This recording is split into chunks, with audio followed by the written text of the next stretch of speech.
വൈദ്യുതി നിരക്ക് വർധനവിനെതിരെ ഉളിക്കൽ പഞ്ചായത്ത് മുസ്ലിം ലീഗിന്റെ നേതൃത്വത്തിൽ ഉളിക്കൽ ടൗണിൽ പ്രതിഷേധ പ്രകടനവും ധർണയും സംഘടിപ്പിച്ചു. മുസ്ലിം ലീഗ് ഇരിക്കൂർ മണ്ഡലം ജനറൽ സെക്രട്ടറി ടി.എൻ.എ. ഖാദർ ഉദ്ഘാടനം ചെയ്തു. Muslim League Ulikkal panchayat president Muhammad Dawood C P. അധ്യക്ഷനായ ചടങ്ങിൽ സെക്രട്ടറി അസീസ് എം സ്വാഗതം പറഞ്ഞു. മണ്ഡലം സെക്രട്ടറി എ. അഹമ്മദ് കുട്ടി ഹാജി മുഖ്യപ്രഭാഷണം നടത്തി.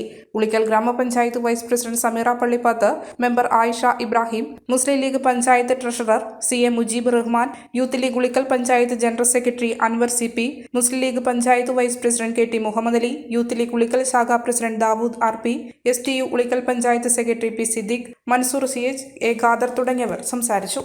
6 രൂപ 50 പൈസ മുതൽ മുകളിലോട്ട് 12 രൂപ വരെ വൈദ്യുതി ചാർജ് നിരക്ക് നൽകിക്കൊണ്ടാണ് ഈ ഗവൺമെന്റ് ഇപ്പോൾ വൈദ്യുതി വാങ്ങിക്കൊണ്ടിരിക്കുന്നത്. UDF ഭരിക്കുന്ന കാലത്ത് 4 രൂപ 26 പൈസയ്ക്ക് വാങ്ങിക്കൊണ്ടിരുന്ന വൈദ്യുതി 6 രൂപ 50 പൈസ മുതൽ 12 രൂപ വരെ നൽകി വാങ്ങാൻ എന്ത് ചേതോ വികാരമാണ് പിണറായി വിജയനെ നയിച്ചത് എന്ന് നമ്മൾ പരിശോധിക്കേണ്ടതുണ്ട്. വൈദ്യുതി എന്ന് പറയുന്നത് പിണറായി വിജയനെ സംബന്ധിച്ചിടത്തോളം ഒരു ദൗർബല്യമാണ്. അത് പിണറായി വിജയൻ ആദ്യം കേരളത്തിലെ വൈദ്യുതി മന്ത്രി ആയ സമയത്ത് തന്നെ നമുക്കറിയാം.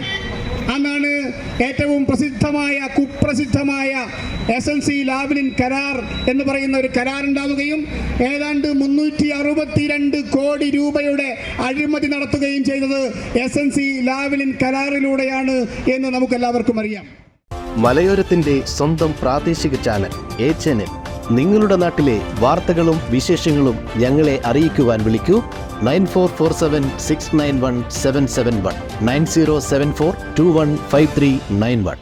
നിങ്ങളുടെ നാട്ടിലെ വാർത്തകളും വിശേഷങ്ങളും ഞൊടിയിടയിൽ അറിയുവാൻ ഏജനറ്റ് ന്യൂസ് ചാനൽ സബ്സ്ക്രൈബ് ചെയ്യൂ.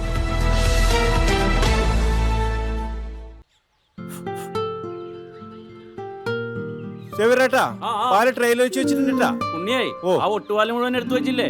അതെന്ത് ചോദ്യാന്ന്? ആരെങ്കിലും ഒട്ടുപാലം എടുക്കാണ്ട് പോവാ? ഒട്ടുപാലം കെട്ടിപ്പിടിച്ച് അങ്ങോട്ട് ഇരുന്നോ. എന്റെ മനുഷ്യ റബ്ബർ ഷീറ്റ് ഇങ്ങനെ കുന്നുകൂട്ടിട്ട് എന്തോ ഉണ്ടാക്കാനാ? എന്നെ എന്തായാലും മതി. എന്റെ ഷീറ്റിനെ കളിച്ച് എന്റെ കയ്യിൽ നിന്ന് മേടിക്കുന്നീ.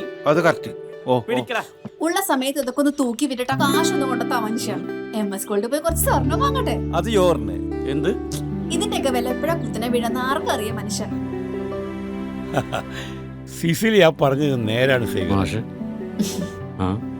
റബ്ബർ ഷീറ്റിന്റെ വില സ്ഥായിയല്ല, എപ്പോ വേണമെങ്കിലും താഴേക്ക് പോകാം. പക്ഷെ സ്വർണത്തിന്റെ വില അങ്ങനെയല്ല, അത് റോക്കറ്റ് പോലെ കുതിച്ചുകൊണ്ടിരിക്കുകയാണ്. അങ്ങനെ പറഞ്ഞു കൊടുക്കും മാഷേ. മാത്രവുമല്ല MS ഗോൾഡിന്റെ സ്വർണ്ണ സമ്പാദ്യ പദ്ധതിയിൽ പണിക്കൂലിയുമില്ല. എന്റെ പുതിയ MS Gold and Diamonds, Iriti, Peravur, Ramanagara, Kanagapura, the real source of purity.